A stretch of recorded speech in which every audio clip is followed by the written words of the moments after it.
Ang mga pananaw at opinyon ng pag-uulat ng mag-uulat sa programang ito ay hindi ang pangunahing posisyon o pahayag ng pamumunuan ng organisasyong ito.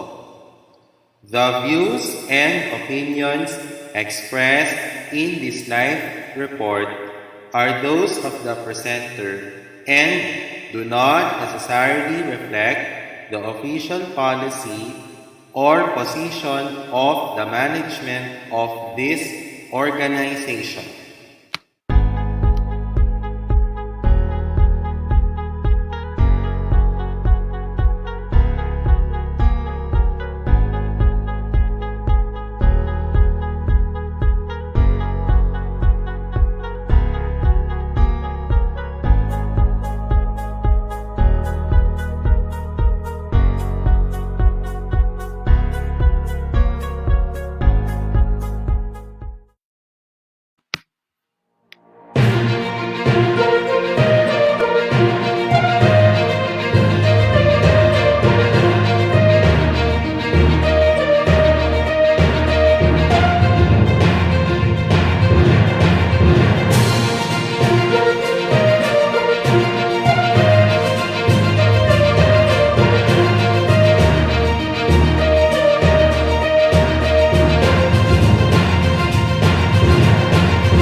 Good afternoon, ladies and gentlemen. Welcome to InkluRadyo Special Report. Today is Sunday, April 3, 2022. I am Carlos Miguel Kanahashi, your host for today. And together with me is Sir Mark Paulo Betita as my technical supervisor. And we're broadcasting simultaneously on InkluRadyo and to be viewed on the next day on the Hands in Inclusion Philippines YouTube channel. We shall commence our presentation in just a moment. We will be back after our commercials. Now this.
Para sa aking pamilya, para sa aking kapwa, at para sa bayan. Kahit mahirap, kahit masakit, mahal ko kayong lahat. Kahit anong mangyari, ikaw, ako, tayo. Ating isisigaw sa mundo.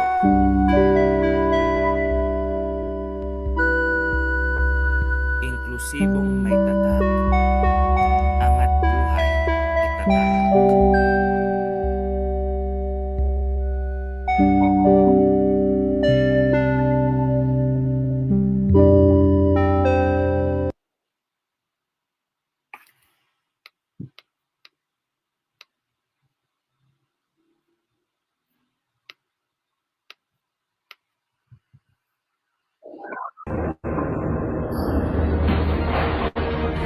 Matapang pa rin tayo. Ang tropa, hindi nang iiwan. Ang senyas, isang instrumento. Ilang beses matumba, tayo'y huling babangon. Luman ang ating pinagalitan. Tayo ay muling liliwan.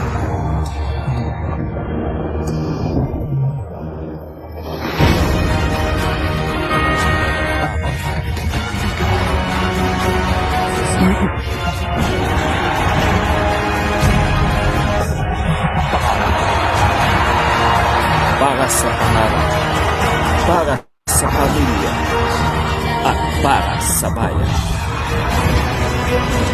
Tayo ang ida. Tuloy ang inclusion.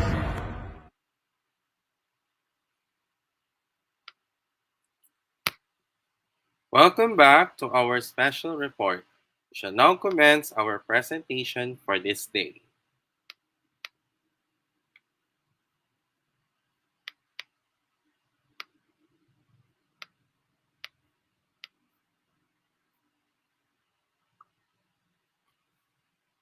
Hi everyone, good day to all of you. Here is my presentation for our special report. Today is Sunday, April 3, 2022. I am Carlos Miguel Kanahashi from Hands in Inclusion Philippines. In our presentation, we will discuss to you about spread the word inclusion. So, what is this event all about? But first, before we get to this, I have a question. Why should we stop the use of our words? And what is it? Our words is a hurtful term that remains prevalent throughout social media based in a social listening study from Kantar. The research shows that when social media users are posting about people with disabilities, 7 in every 10 of those posts are negative, and 6 in 10 contains a slur. Sa ibang salita, ang mga R words, itong salitang yan, ito ay nakakasama at nakakasakit ito sa ibang tao, sa totoo lang. Kasi, yung mga salitang yan, nakakasakit eh. At base sa mga nag-post sa social media, meron mga tao nagpo-post about PWD. May mga slur at may mga negatibong salita. Lalo na yung R word na kung saan ito ay nakakasakit sa ibang tao. Lalo na sa mga PWDs natin, di ba? Kasi we need to stop the use of R words. Kasi we need to show love, to understand, accept, and to show the value of inclusion and also to be included regardless of who you are and the way we were. Our words has been considered an insult that is used all too commonly in everyday language. Those who use the R word often do so with little regard for the pain it causes people with disabilities and the exclusion it perpetuates in our society.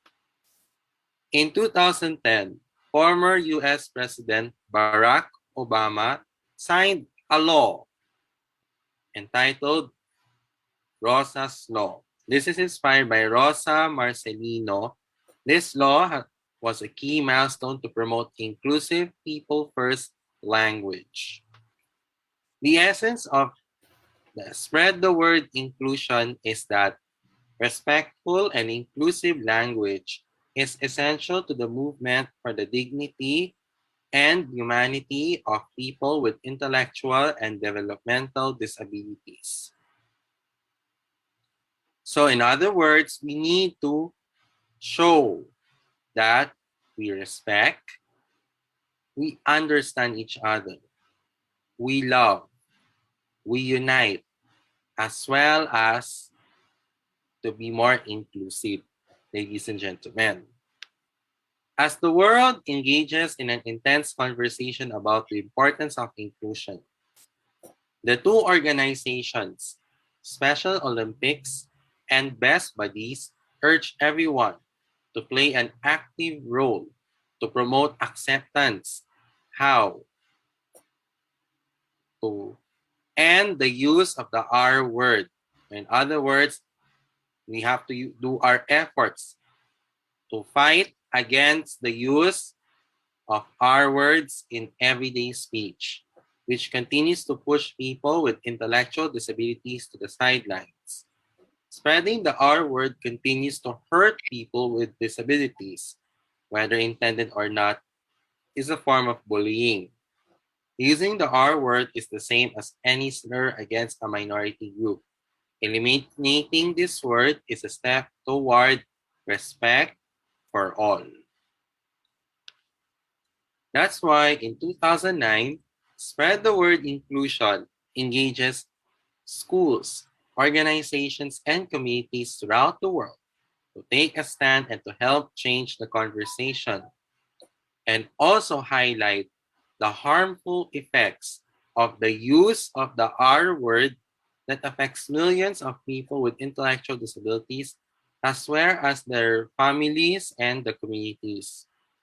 And we use this campaign as part of our efforts in the fight against the use of R words, which is indeed hurtful and disrespectful to other people, including persons with disabilities.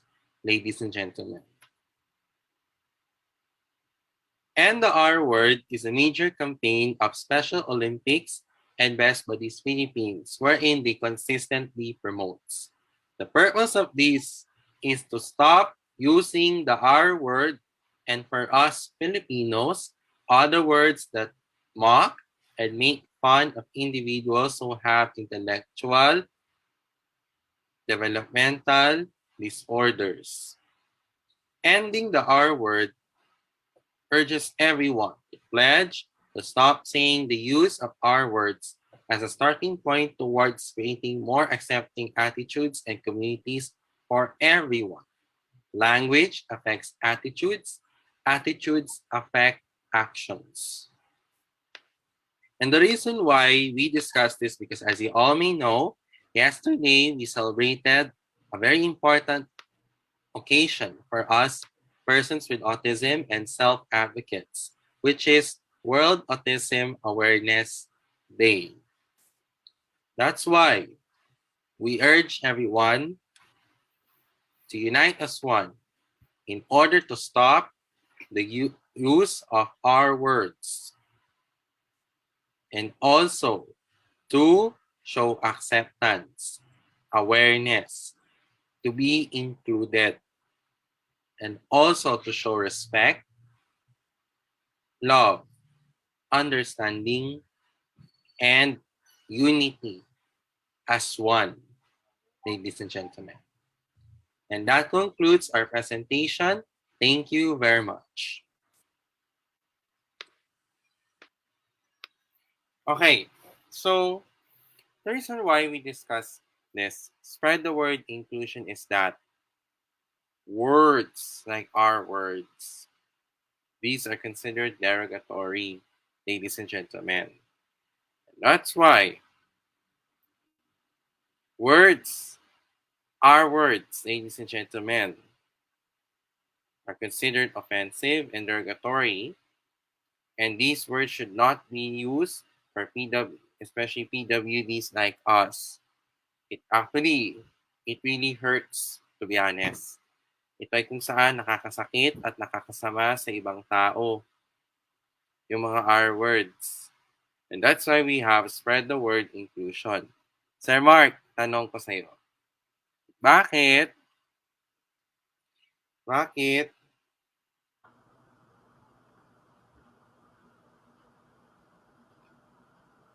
kailangan natin pigilan ang paggamit ng mga R words sa mga PWDs? Yung mga R words, bakit bawal yan sa mga lalo na sa mga PWDs? Magandang hapon po sa inyong lahat. Kaya po pinagbabawal po yung R-word sa ating mga PWD. Kasi po most of us is ano po medyo sensitive po sa mga ganong bagay na hindi man po nila sinasadya, minsan pabiro po nilang sinasabi. Pero sa atin po medyo nakakasakit po 'yun. Kaya po dapat po hangga't maaari iwasan po yung mga ganong pananalita. 'Yun po. Thank you. Okay, and then also, that's why we have ways on how can we show respect to persons with disabilities. We need to show respect, love, understanding, and inclusion, and also to show unity and affection as well, especially to PWDs like us. Hanggat maaari, iwasan natin ang mga R words, yung mga masasamang salita at iba pa na nakakasakit sa mga PWDs. Hindi lamang sa akin, kundi sa ating lahat yan. At kaya natin ang laban kontra sa paggamit ng mga R words. Dapat ang mga salita natin dapat maganda, magalang, pagkikipag-unawaan sa isa't isa, at higit sa lahat, pagmamahal. So, hanggat maaari, kailangan natin kumalang. Kailangan natin mahal. Mahalin ang isa't isa. At syempre, pagkakaisa at pagkikipagtulungan. Bilang isang inklusibong Pilipinas at isang inklusibong bansa. Para sa pagsugpo ng mga ito ay ginawa para itinataguyod ang pagtanggap at pagsasama sa mga taong may kapansanan. That's why we need to stop the use of our words because these words are deemed disrespectful and also be considered harmful to others, especially to PWDs like us. Okay, that concludes our podcast topic for today. Let us move on to our next part of the show, which will be our election 2022 updates. Our election 2022 update for today: Smartmatic fires employee behind security breach. Smartmatic has fired the employee behind the alleged security breach flagged by Aimee Marcos. Sa idamin, okay. Sa idamin,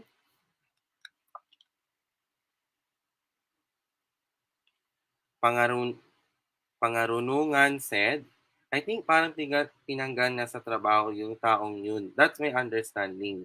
He told Smartmatic na hindi dapat mauulit ito. Wag na uulitin itong nangyari. Very unfortunate incident kasi kaliliit ng bagay at it created a lot of problems. Dapat di na mauulit ito. She said that he made the statement while he was speaking with journalists about his Thursday meeting with Smartmatic. He said, since last week, we required Smartmatic to present their side on the alleged leak of important data by one of their employees. Smartmatic informed us that we have meted the appropriate disciplinary action against the employee. The old chief said Smartmatic officials stressed that the data leak had nothing to do with the May 9, 2022 elections. He said, what was leaked were data concerning internal organization and activities. They assured us that the security of the ballot, the configured SD cards were not compromised by that leakage. The official, however, maintained that they are still waiting for the report of the National Bureau of Investigation on the incident, as this will be the basis of their next course of action. We have asked our law department to submit to us all the possible actions we will take on this breach. It's premature for us to disclose it habang inaantay namin ang report ng NBI, but soon malalaman ninyo. Read my lips. We will not allow anyone to undermine the people's confidence in our electoral system. 2 weeks ago, Amy Marcos, following an executive session, claimed that based on the Facebook post by a group called XSOX, a contractual worker of Smartmatic allowed certain group to copy the content of his work laptop. But Smartmatic believed Amy Marcos's claim, saying what their former employee did was completely unrelated to our elections and does not deserve to be called hacking. He has ordered, Panganuruan has ordered a review of Comelec's contract with Smartmatic. DICT, the Department of Information and Communications Technology, last week said it was coordinating with authorities to look into the alleged security breach. And that concludes our election 2022 updates.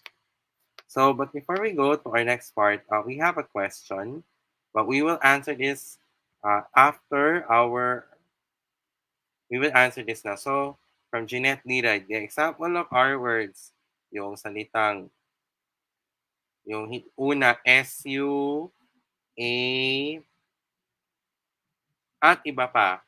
These are, and also yung salitang, yung R,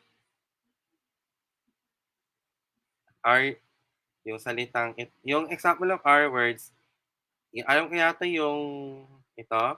Example of our words, sabi ni Ma'am Jeanette Dira, ladies and gentlemen, SU, A, at iba pa. Kasi itong mga R words na to, as I said earlier, ito ay kung saan nakakasakit at nakakasama sa ibang tao, lalo na sa mga PWD.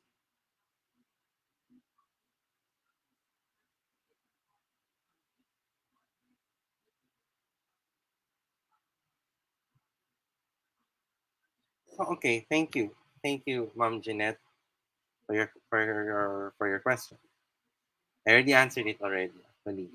As I said earlier, yung mga R words, hindi ko babanggitin kasi itong mga R words na to,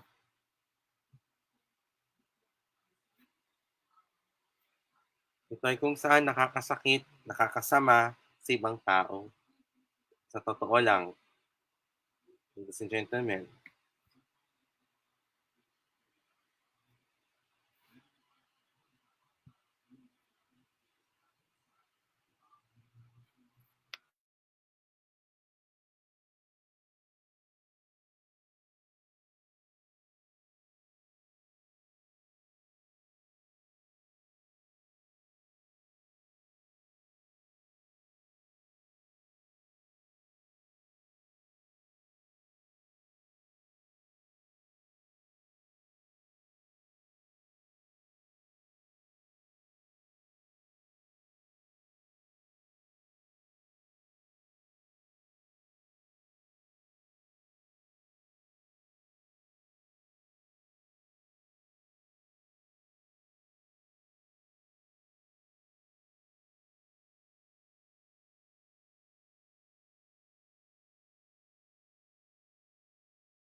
Okay.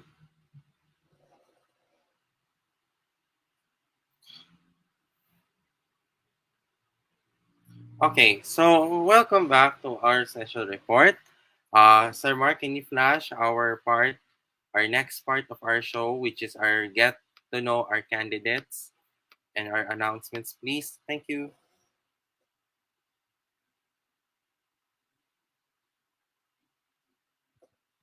Okay, our next part of the show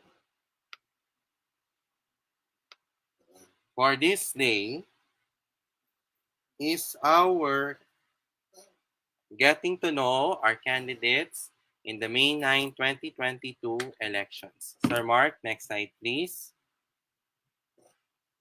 So, our featured candidate for today is Rizalito David.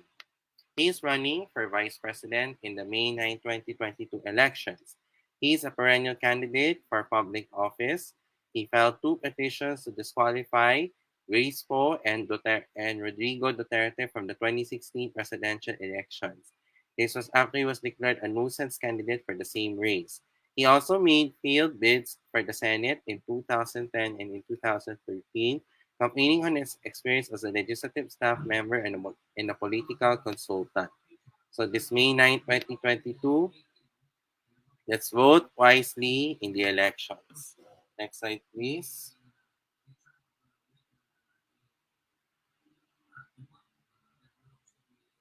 So for our announcements, next slide, please. So as part of the continuing efforts to support our organization, we at Hands in Inclusion Philippines urge everyone to purchase our products in the Hands in Inclusion Philippines online shop. For our Hands in Inclusion Philippines online shop, one Inclusion Nation t-shirts sizes are small to triple XL with the prices of 325 to 375 pesos with the colors of white, blue, pink, red, green, yellow, mustard gold, and black.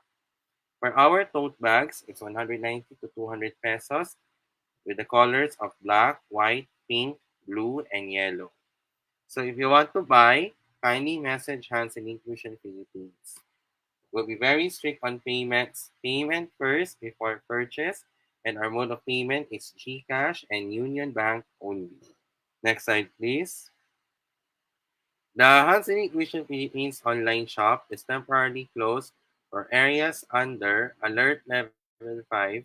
It will continue to serve in areas under Alert Level 1 to 4 only.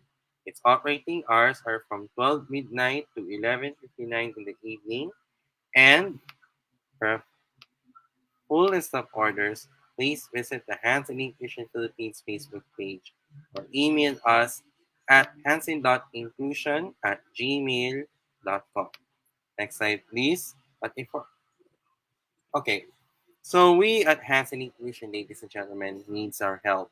This is part of our efforts to support our organization. To be honest, many of us have already been struggling with our financial problems in our organization. So, regardless, no matter what, it doesn't really matter if you want to donate is a small or large amount. You can donate using GCash and Union Bank as well. So, please lang, please help Hands on Inclusion Philippines for its fundraising project. We're aiming to raise funds in our organization. Let us have the time to rebuild to have a bigger, better, and a bolder Hands in Inclusion Philippines. Proceeds from the sales for the online shop and for your donations will go to us and Hands in Inclusion for the formality, including the SEC registration in the future, for the expenses and the financial aid of the members due to the effect of the COVID-19 pandemic. So guys, for those who did this, we'll be glad you did, and thank you for your continuous generosity and for your support in advance. Next slide, please. But before we go on to our next slide, ladies and gentlemen, if you want to buy accessories from Ate Lady Jane Florese, you may message her on Elgin Accessories on Messenger, or you may contact her through WhatsApp as well. Next slide, please. Sir Mark, if you have problems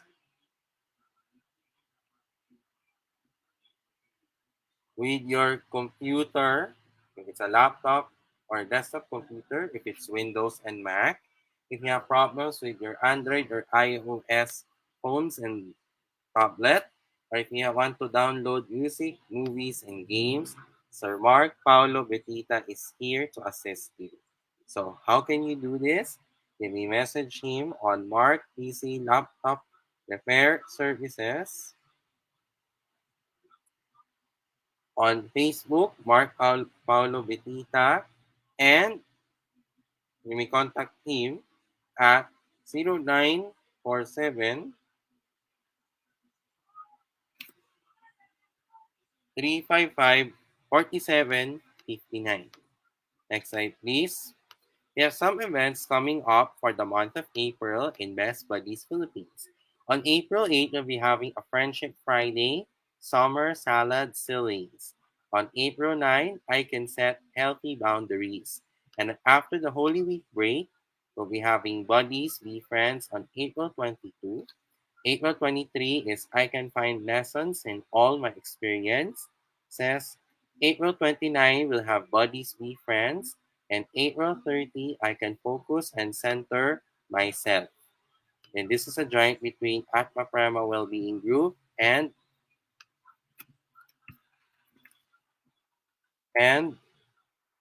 ALRES, or Alternative Learning Research School Philippines.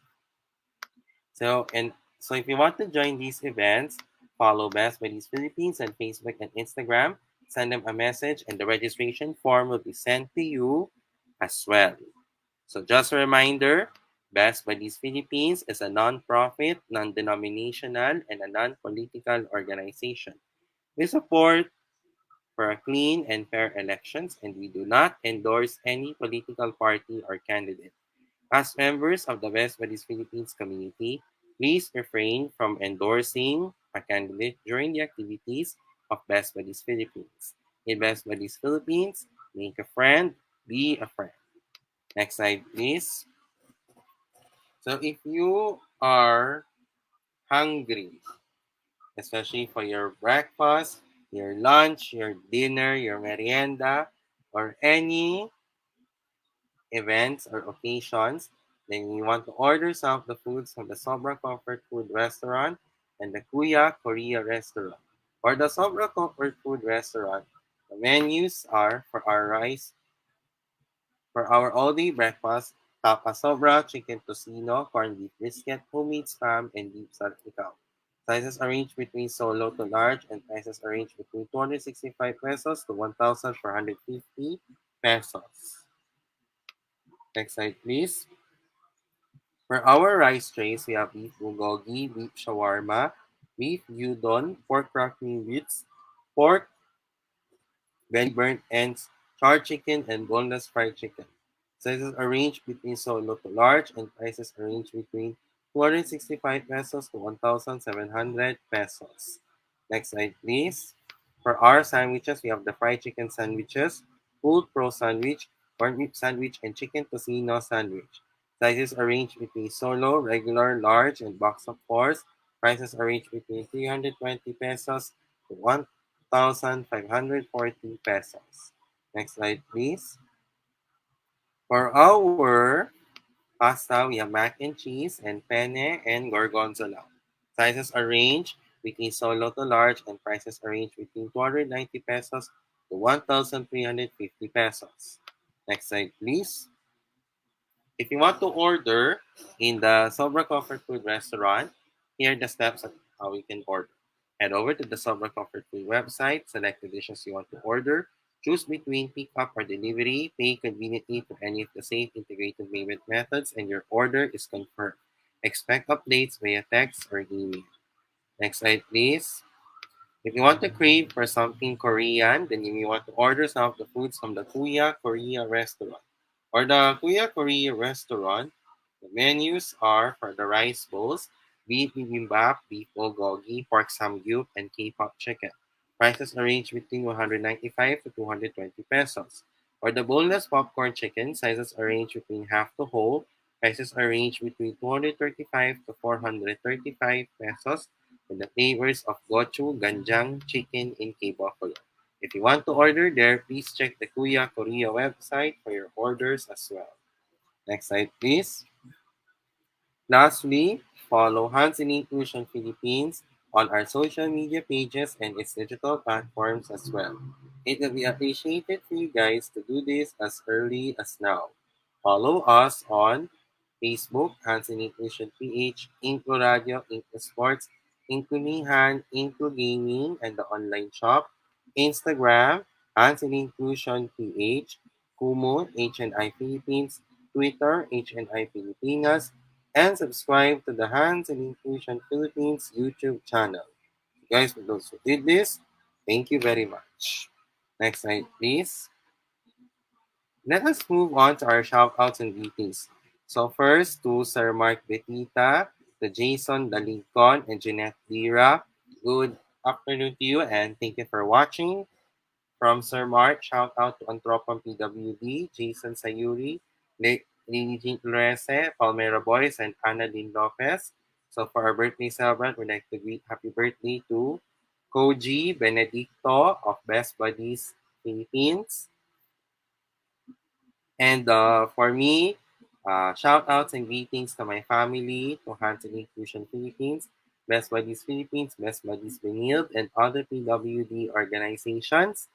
Thank you very much, and as well as to my high school and college friends. To those who are celebrating their birthdays today, happy birthday and expect more birthdays to come. To those who are celebrating their anniversaries, happy anniversary as well. And also to those who are watching, it may be a good morning, good afternoon, or good evening, wherever you are in the world. I hope you guys are in a good mood, but if not, you will use this time to improve on your mental health and your well-being as well. To those who are watching me on InkluRadyo, thank you very much as well. If you missed this episode, it will be premiered on the next day on the Hands in Inclusion Philippines YouTube channel for your viewing pleasure. Okay, so next slide, please. So, in relation to our topic, Sir Mark, can you please mute your mic, please? And then ipakita mo yung ano to, yung ating pledge, please. Okay. We will now have the time for us to pledge in relation to our topic. Sir, can you please on your mic and can you flash present this slide, please?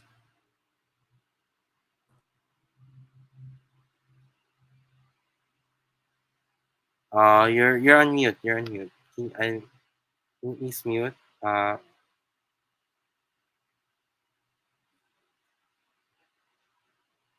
Okay. So in relation to our topic, we will be going to pledge again. In this time in relation to our topic. Sir Mark, can you on your mic, please?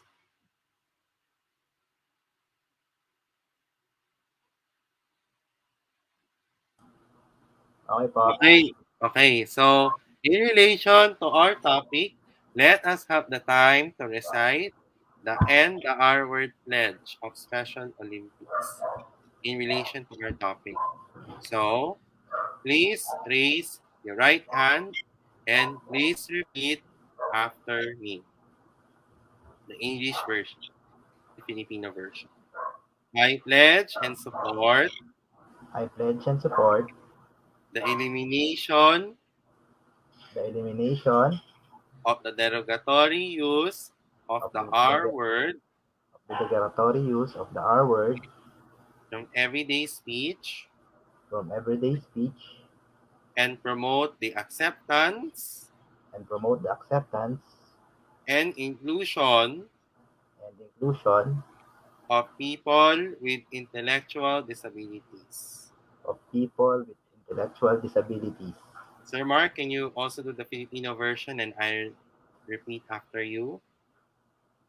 Ah, ako po ay nangangako Ako ay nangangako at sumusuporta at sumusuporta sa pagsugpo sa pagsugpo ng mga mapang-insulto ng mga mapang-insulto at hindi naaangkop at hindi angkop na salita na salita sa pang-araw-araw sa pang-araw-araw na pananalita na pananalita at itataguyod at itinataguyod ang pagtanggap ang pagtanggap at pagsasama-sama at pagsasama sa mga taong may intelektuwal na kapansanan.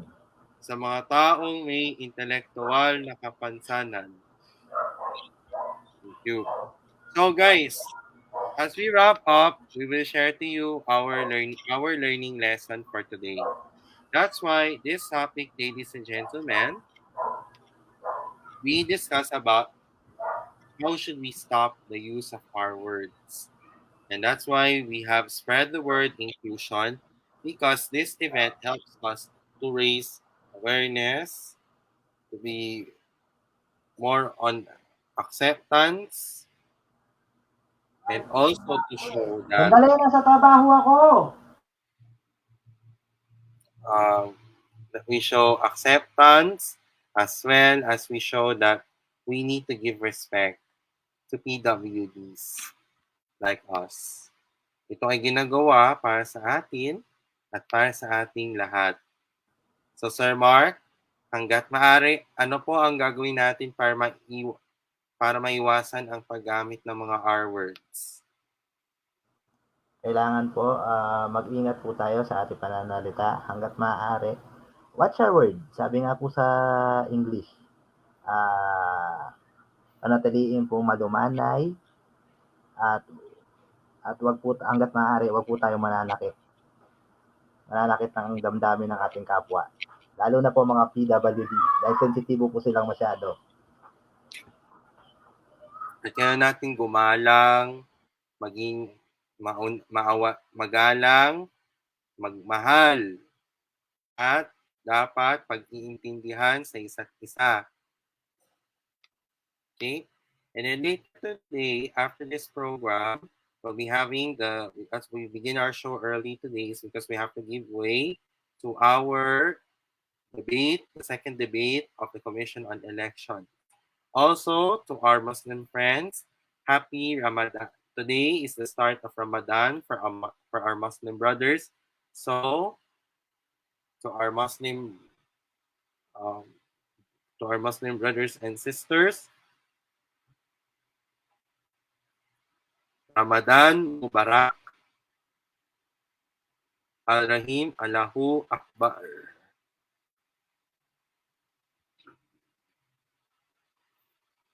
To our Muslim brothers, since today is the start of Ramadan. And then after this program, we will give way for the next couple of hours for the special coverage of the COMELEC second presidential debate later today to be streamed. And we'll also be cross-posting this on our InkluRadyo Facebook page as well. Okay, that's a wrap for our special report for Sunday, April 3, 2022. I will be back again tomorrow at 5:30 p.m. for the Editorial Monday edition. On behalf of Anthony Inclusion and InkluRadyo, I'm your host, Carlos Kanahashi, and together with me is Sir Mark Paolo Betita as my technical supervisor. Awang Diyos, makakaraos pa tayo. Sama-sama tayong lalaban para sa pangarap, pamilya at bayan hanggang sa ating tatak para sa One Inclusion Nation. Uli, magandang hapon at pagpalain nawa tayo ng buong may kapal. May the mighty God bless us all. Ngayong ikalima ng anibersaryo, makatotohanang inklusyon, angat buhay ang solusyon. Sa HNI, posible. Pilipinas, God first. HNI, God first. Thank you very much for watching. Have a blessed afternoon to all. Have a productive week ahead. And thank you for watching and goodbye for now. Bye-bye and thank you. Sir Mark, thank you po and see you tomorrow.